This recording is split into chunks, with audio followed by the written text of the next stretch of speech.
दुख से जो जो भी चीज़ें जीवन में आती हैं या दुख के जो कारण बनते हैं, उनमें मुख्य चीज़ है भय। भय की पुत्री है चिंता, चिंता की पुत्री है निराशा, हताशा, और फिर इनके बहुत बहुत परिवार के सदस्य हैं, उसी से आता है तनाव। ये सब मृत्यु के रिश्तेदार कहलाते हैं, या कहने चाहिए उनके गण कहलाते हैं। और चिंता भगवान ने जो दी तो वो इसलिए दी कि ना फिक्र होगी आदमी को तो कुछ करेगा ही नहीं। जो आदमी चुपचाप बैठा उसे किसी बात की चिंता ही नहीं, वो कुछ भी कर्म नहीं कर सकता, गतिशील नहीं हो सकता। चिंता आदमी को सोने नहीं देती, उठो कुछ करो। चिंता लगेगी तो पढ़ेगा विद्यार्थी, चिंता लगेगी तो किसान काम करने जाएगा, चिंता लगेगी व्यापारी सुबह उठकर दुकान पर जाएगा, जहाँ जहाँ पैसे फंसे हुए वहाँ से लेकर आएगा। चिंता लगेगी तो सेहत के बारे में सोचोगे, चिंता लगेगी तो आप बचाव करोगे, चिंता नहीं होगी तो आप कुछ भी नहीं करोगे। इसलिए चिंता तो चाहिए, लेकिन कितनी चाहिए? उतनी ही अग्नि चाहिए आपको जो आपके चूल्हे का खाना पकाए, इतनी तो नहीं चाहिए जो घर को जलाए। इसलिए जितनी आपको चाहिए उतनी वो अपने आप प्रकट हो जाती है, बल्कि उससे भी ज़्यादा प्रकट हो जाती है। बस आपको ये ध्यान रखना, जितनी चाहिए ये उससे ज़्यादा आती है। जो आपके चूल्हे में गैस का सिलेंडर है वो तो इतनी उसमें से गैस बाहर आती है, घर को जला दे। तो बीच में होता है रेगुलेटर, बस वही काम की चीज़ है। और गवर्नमेंट उसको बहुत ध्यान देती है, इतने लाइसेंस लगाती है, इतने ठप्पे लगाती है, इतने परीक्षणों से उसको गुजारा जाता है। वो जो रेगुलेटर होता है वही रेगुलर करता है, हर चीज़ को रेगुलेट भी करता है। और ये ध्यान रखिए, अगर वो ना हो तो चूल्हा रोटी ये सब तो गई इधर उधर, घर ही नहीं बचेगा, आप ही नहीं बचेंगे। तो बस मैं यही कहूँगा कि रेगुलेटर रख लीजिए, चिंता कुछ नहीं करेगी, आपकी रोटी पकाएगी, बस इतनी सी बात है। कुल मिला के तो इतना ही कहना। अब ज़्यादा कहलवाना चाहते हैं तो फिर ज़्यादा बात करता हूँ, वो ये कि चिंता आती है, परमात्मा ने दी है, इसकी आवश्यकता भी है। लेकिन चिंता को जिसने चिंतन में बदल लिया वो तो दुनिया में चमत्कार करके चले गए, और जिन्होंने चिंता को चिंतन में नहीं बदला, बस वो बेचारे हाहाकार करके मिट्टी में समाहित हो गए। कितनों को चिता की आग खा गई, मरघट की मिट्टी ने कितनों को दफना दिया। कितने लोग आए दुनिया में, आकर चले गए, खो गए। चिंता उनको ग्रसित करके ग्रस ले गई। इसलिए ये ध्यान रखें कि चिंता आपको क्या क्या देती है। चिता पर लेकर जाती है ये तो एक बात अलग है। डॉक्टर क्या कहते हैं? डॉक्टर कहते हैं कि जो लोग ज़्यादा चिंता और तनाव में रहते हैं उनको अल्सर होने का खतरा बहुत ज़्यादा बढ़ जाता है, हाई ब्लड प्रेशर उनका रहने लग जाता है, और चिंता के कारण डिप्रेशन आता है, थायराइड की प्रॉब्लम हो सकती है, शुगर बढ़ सकती है, बढ़ती ही है, चिंता के कारण बढ़ती है। और हार्ट में आप अगर खाना भी ठीक खा रहे हैं, ज़्यादा फैट्स नहीं ले रहे हैं, तो भी आपके हार्ट की जो नस नाड़ियाँ हैं उनमें फैट्स जमा होने लग जाते हैं। और जिन लोगों को थोड़ी भी सर्वाइकल की या फिर स्लिप डिस्क या कोई भी रीढ़ की हड्डी में कहीं भी कोई रोग समस्या है, उनका रोग भी ठीक हो गया, कोई दिक्कत भी नहीं है। लेकिन अगर उन्हें ज़्यादा चिंता और ज़्यादा तनाव हो गया तो क्योंकि नसें सिकुड़ती हैं चिंता में, हार्मोन्स का प्रभाव कुछ ऐसा शरीर में उस समय आता है कि हमारे शरीर में कुछ चीज़ें ज़्यादा मात्रा में प्रकट होती हैं। उसका परिणाम ये होता है कि आपकी जो नस नाड़ियाँ सिकुड़ने लग जाती हैं, तो फिर दर्द कमर का बढ़ने लग जाएगा।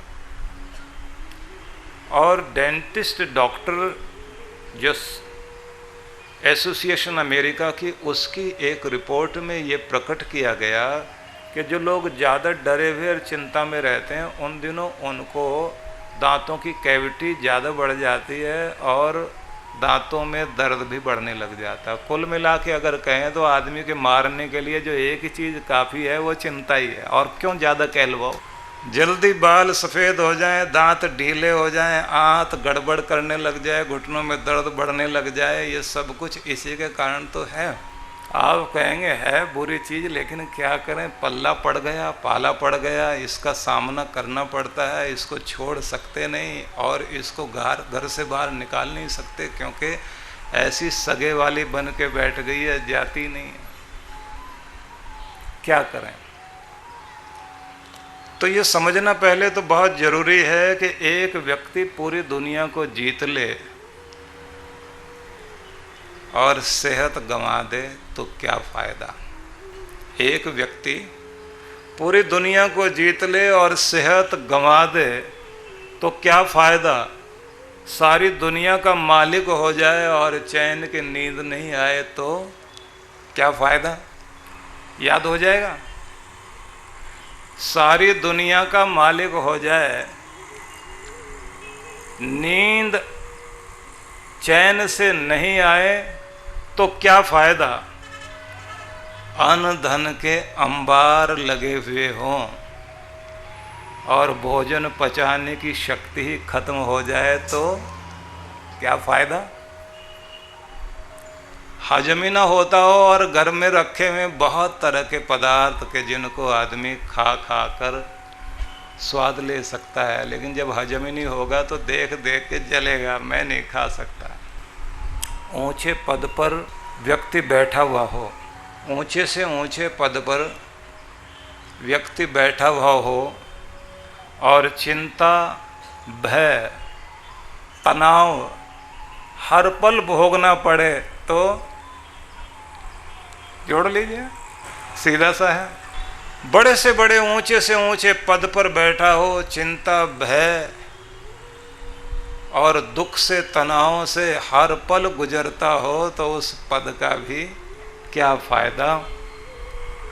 और वह जीवन भी किस काम का जिसमें हंसना, मुस्कुराना, गुनगुनाना खो जाए। ऐसे जीने का क्या फ़ायदा। तो ये कविता नहीं है भाई, ये तो दुख है, ये अंदर की पीड़ा है जो बाहर प्रकट हो रही है। ये एक एक व्यक्ति की पीड़ा है। तो जब ये समझ में आ गया कि ऐसा हो जाए तो क्या फ़ायदा, तो इसका मतलब जिसमें फ़ायदा हो वही करना चाहिए ना। जब ये समझ में आ जाए तो फिर आज से, अब से ही दिशा बदलने की बात सोचनी चाहिए। जीवन के ये ज्वलंत प्रश्न हैं, जलते हुए प्रश्न हैं, तो इसलिए कुछ प्रश्न मन पर जगाइए और अपने बारे में थोड़ा सोचिए। क्या मैं वर्तमान को जीने के लिए टाल रहा हूँ इसलिए क्योंकि भविष्य की चिंता कर रहा हूँ। समझ में आया। क्या मैं वर्तमान में जीने को इसलिए टाल रहा हूँ कि भविष्य की चिंता कर रहा हूँ, क्योंकि मुझे लगता है कि चिंता जो कभी भय सामने है उसके कारण जो चिंता मन में आ गई तो उस पर इतना ज़्यादा मेरा ध्यान, मेरा फोकस, मेरे मन की एकाग्रता बिल्कुल उस पर इतनी हो गई, मैं आज जो जीवन मिला है उसको भी टाल चुका हूँ। बस चिंता चिंता चिंता। ये जानता हूँ कि पता नहीं कल का दिन आएगा या नहीं आएगा। जो अभी आया नहीं और पता नहीं आएगा नहीं आएगा उसकी चिंता आज कर रहा हूँ, लेकिन जो आज मिला है उसका आनंद नहीं ले पा रहा हूँ। तो क्या मैं आज के जीने को इसलिए टाल रहा हूँ क्योंकि मुझे भविष्य की चिंता ज़्यादा है और मैं उसको महत्व ज़्यादा दे रहा हूँ। प्रश्न अपने मन में जरूर विचार कर लीजिए। मन की शांति बुरे से बुरे को स्वीकार कर लेने से आती है और बाद में बुरे को सुधारने के लिए पूरी योग्यता क्षमता से जुट जाने से मन की शांति और जीवन की शांति आती है। ऐसे समझिए कि जो कुछ हो चुका है उसे तो पहले स्वीकार कर लो कि हो गया। क्यों क्यों क्यों मेरे साथ ऐसे क्यों, इस चक्कर में मत पड़ो। हो गया, घट गया, स्वीकार करना पड़ेगा। अब क्या करना है? अब उसे सुधारने के लिए जी जान से, पूरी योग्यता से, बुद्धिमत्ता से जुट जाना चाहिए। उससे मन की शांति भी बनेगी और जो चिंता आपको आकर कचोटती है वो भी, क्यों हुआ, कैसे हुआ, कहाँ सावधानी में गलती हुई, कहाँ लापरवाही हो गई, उन सब को ध्यान में रखा जा सकता है। लेकिन इस बात को हम ये बात की तरह सोचें कि चिंता तो थी 50 रुपए की और खून जला दिया 500 रुपए। जिंदगी है 5 करोड़ की और जिस चीज के कारण चिंता बनी है वो है 500 रुपए की। तो 500 रुपए के लिए 5 करोड़ की चीज जला बैठे। तो फिर क्या किया जाए? क्या उसको भूल जाए? भूल नहीं सकते। उस पर उतना ही ध्यान दो जितने की वो चीज है। इतना ध्यान मत दो कि आप कीमती को जला बैठो।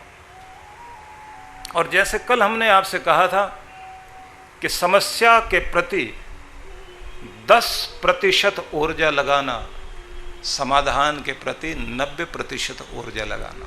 समस्या क्या है, क्यों है, कैसे आई,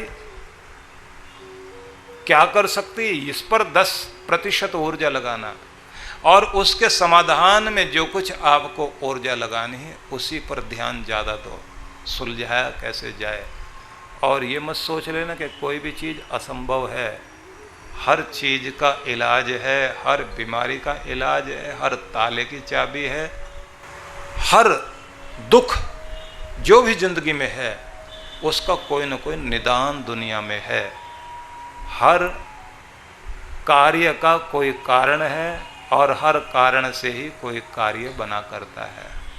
इसलिए बीज और वृक्ष दोनों को ध्यान में रखें। दोनों को ध्यान में रखेंगे तो आप समाधान कर सकते हैं। इसलिए पहले खुद से पूछें कि बुरे से बुरा क्या हो सकता है, फिर जरूरत पड़े उसे स्वीकार कर लें। उसके बाद शांतिपूर्वक बुद्धिमत्ता से, पूरी शक्ति से उसका इलाज खोजना शुरू करें और जड़ से उस समस्या को निकाल कर फेंक दें। और मन में एक विचार हमेशा जगाएं कि मैं इस दुनिया में सिर्फ जीतने के लिए पैदा हुआ हूँ। जीने के लिए और जीतने के लिए ये प्रबल भावना अपने मन में हमेशा बनाकर रखना है कि जीना है और जीतना है।